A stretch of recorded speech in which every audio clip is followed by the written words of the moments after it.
Hey yo, what is up guys, it's your boy Toy here. This will be a video on Eclipse. Now we had a record run today and I will be going over the tactics which I used to get as far as I could. So currently we're looking at a Cecilia, a wet. So what happened to my Celine? Well, we got a nifty tactic for this, but you will see here later into the run. So what I'm doing right now is I keep 100% immortality uptime with a combination of Lavril's S2 and Mediana's S3. Now if you perk Lavril's S2 at the light perk, you will then, onto the character that receives the buff, will never die. So you can get a frontward character. This can be done with Syria. I've seen a lot of characters.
Skyrocket, and it will give me out a lot of extra damage, and her soul weapon is constant, so that is something that could be done.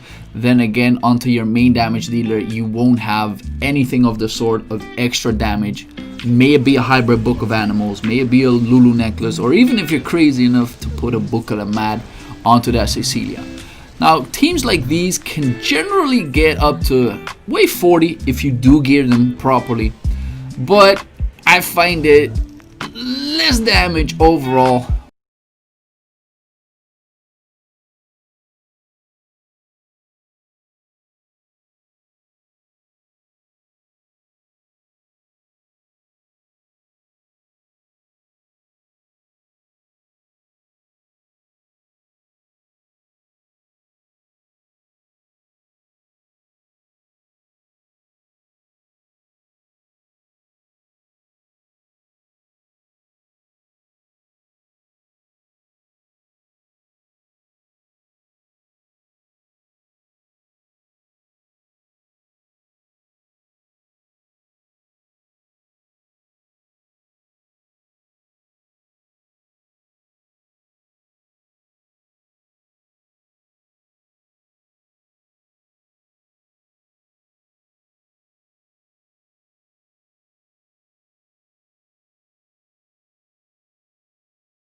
Almost dying on my chase, but he said, nah, I ain't done yet. So I open up with Colossus S1, making sure the worms don't spread out that far. Trying to heal up all of my characters, and then we clear this wave. Now I go for a nifty tactic right now.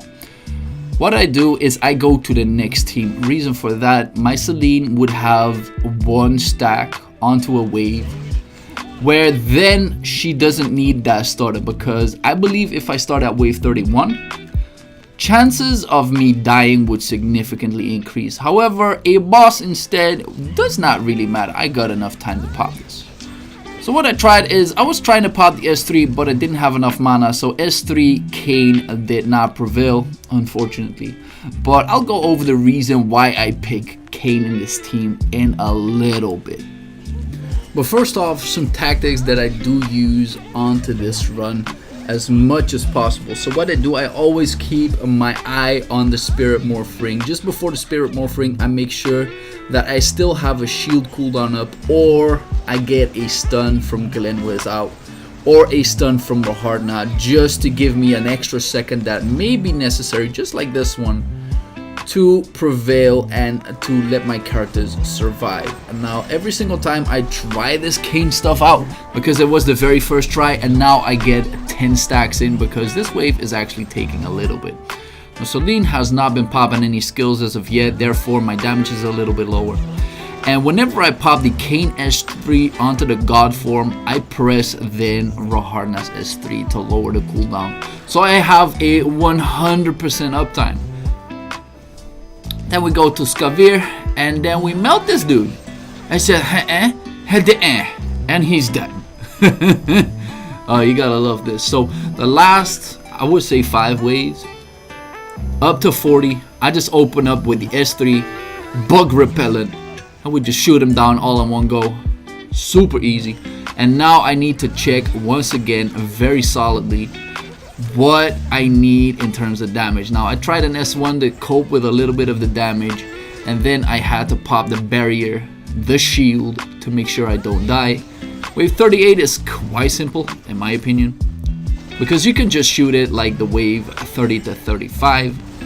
It could, however, take a little bit of time, and I could as well have died here because I didn't use Kayn's S2. Now on the last wave, I just bug repellent, and we just kill this thing in one go.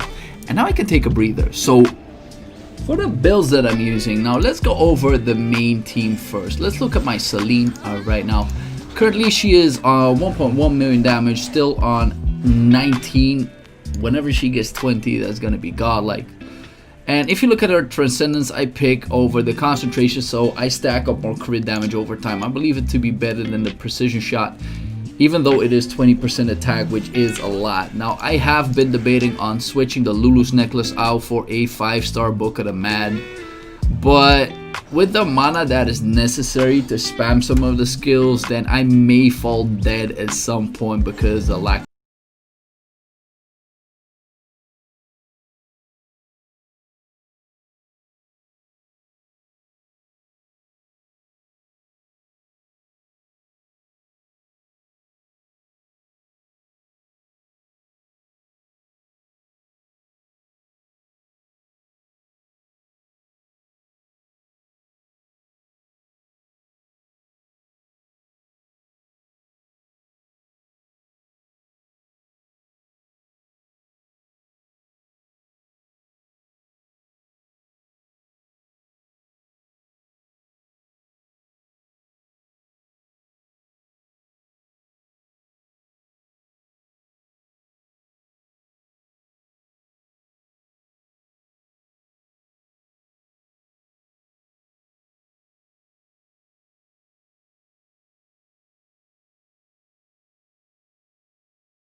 Big reason why I take this guy. First off, this one, Moral Rise, 15% extra attack. So all of the attack that our Celine is already having will get amplified even more. And you got the T5 Dark, another 20% extra damage on top of that, extra attack on top of that. So 35% extra attack from just being there. Okay. Now the T2 Dark is purely for the fact that he will be able to switch between the Tyrant and the God form. Because every single wave, you gotta switch this guy. Now that is hella annoying, but it works for a reason. And another thing to note is the S3 normally is 10 seconds, now it becomes 20 seconds. Now let's look at the UT that I'm using for it. Attack boost up to 50%. Okay, keep that in mind. Now the skill looks like this. 10 seconds, you will double up the duration. 25 seconds, hey, that's not a full uptime. But let's look at the attack. This plus 50% would nearly be 200k. But we got a 100% uptime. Reason for that is our hardness S3, because this will lower the cooldown by 7 seconds. So the 25 will get lowered to 18, and then you'll be able to spam this skill and have a 100% uptime on a 200k, which is a nearly double of a unique weapon in terms of attack. So mind you, this stuff is crazy. And another addition is onto the Tyrant form, you get physical damage increased by 42% on a 4-star, 50% on a 5-star. So there is still a lot of room for improving my whole build. I am super excited to try this out the moment I get my Celine even stronger. As for the other guys, well, they're nothing super fancy. The only thing that you should note is that Lavril is on the S2 light. Therefore, if you put it up to one of your characters, they won't die until this buff runs out. Same goes for the Medes S3. Although you don't need an extra T perk on it, you will be able to give your frontward damage dealer a sense of immunity and immortality. Now for the people that have already thought, why the hell are you not showing the fight? Well, here it is, guys. Because the other parts were actually pretty easy. So all these guys up to wave 60 should not be that much of a problem. Last time I put the soul weapon up on Celine on wave 60 because I wasn't sure I was able to kill it. But if you look at my current damage, it is ridiculous. Now do keep in mind, when should you use the Kain S3 buff? It's not now. It is on this single wave. So at 58 I nearly pop it, because then I use it for the upcoming dude Skavir, and I use it for the big cockroach, so that I have the maximum damage, because both Skavir and the cockroach are able to hit your backline if you do give him enough time. Now, I want this guy dead, but I wasn't quite sure if I was gonna pop any big moves, but I was just looking at my screen. Nah, we got this today, babe. This is not a problem. Now, I found somewhat of a way to kill this big cockroach with an axe. So we wait until he gets to this immunity phase, then you pop the S1 and you can burst this little part down as well. Now I've tried bursting it down with an S3, but unfortunately it doesn't seem to work all that well. It could be that he's not having enough debuffs. It could be that I'm having not every buff on the uptime. So I'm still figuring out a way to do the maximum damage onto that guy, because currently he's the guy that 9 out of 10 times just kills my team, and then I won't be able to run any further. Dullahan up in the building, a guy that I genuinely don't care about, but you could, however, stun this, because he can be annoying. He has a way to kill your backliners if he hits several times. So once again, this will be Kain S3, popping the buff, T victory pose, like we already got this in the bag, no problem.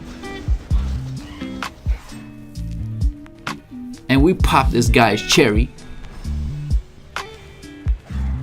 Now as for Skavir, 9 out of 10 times I'm like, well, I'm not quite sure if I can kill you, but let's just, because I wanted 5 extra waves, I just popped the soul weapon of Celine, and then just one hit of that thing explodes Skavir. Like it just, like, we just knocked his head off.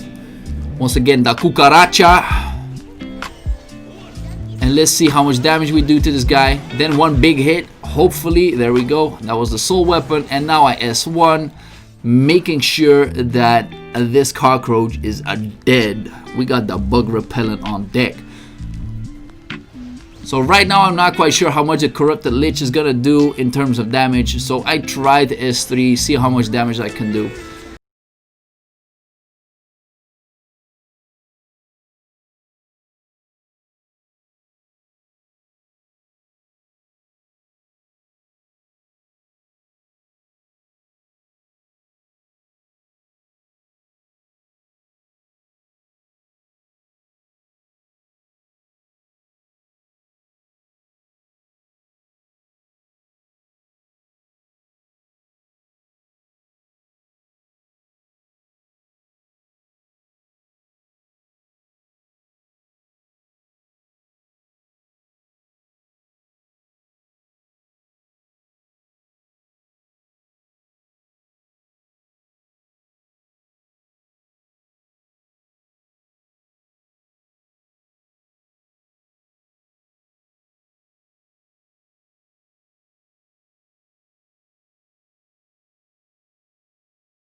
Maybe could have tried going for some other damage, could have tried for the S1, because right now I get him to that nasty phase.